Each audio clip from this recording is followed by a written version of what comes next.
The story of Tide Mills and its people.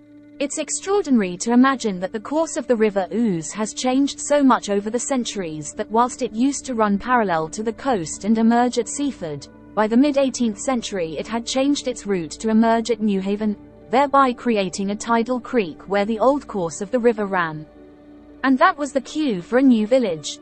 In 1761, permission was granted to local corn merchants by the landowner to build a mill that, by harnessing the power of the tides, could grind corn to flour.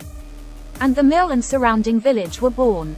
One particular corn merchant, namely William Catt, took over control of the mill in 1808 and expanded the village to what must have been a bustling community with a blacksmith, a coal yard, and education provided for the children. In 1864, the railway was extended to Seaford and a station opened at the edge of Tide Mills village, and you can still cross the track and see the abandoned platform. But, after over 100 years of producing flour, in 1875, the village and mill suffered terrible storm damage, and by 1883, the last of the mill machinery was sold off. The mill was finally demolished in 1901. Notwithstanding the absence of the mill, life went on at Tide Mills, and World War I saw the installation of a seaplane station. The 1920s was similarly busy with the arrival of former jockey, David Dale, who bought stables on the seafront to make use of the saltwater to help with lame horses. It must have been quite a sight watching the horses bathe in the sea, and there's also a rather splendid story that Dale's daughter eloped with one of the stable lads, who went on to get a job with the trainer Ernie Piggott, grandfather of the Lester Piggott, very recently deceased. At about the same time, 1924, Chailey Heritage Marine Hospital was built at Tide Mills.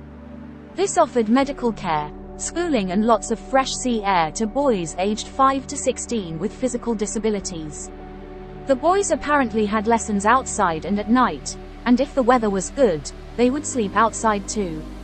Sadly, the village was evacuated at the beginning of World War II, and although it was then used for military training, it was demolished after the war. Hauntingly quiet and melancholy. In 2004, a series of information boards were installed, and they really help bring the ruins alive.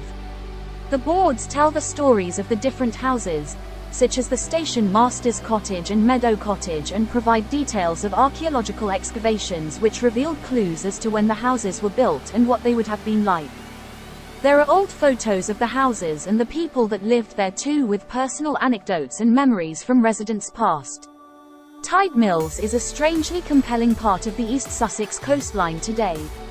Quiet, slightly eerie and very overgrown, you can't help but be moved by the lives and stories of the people who lived, loved, or stayed here. For those that know this stretch of coast, the ruins are a familiar sight, but for those that are new here, it's a fascinating detour to a place that time almost forgot.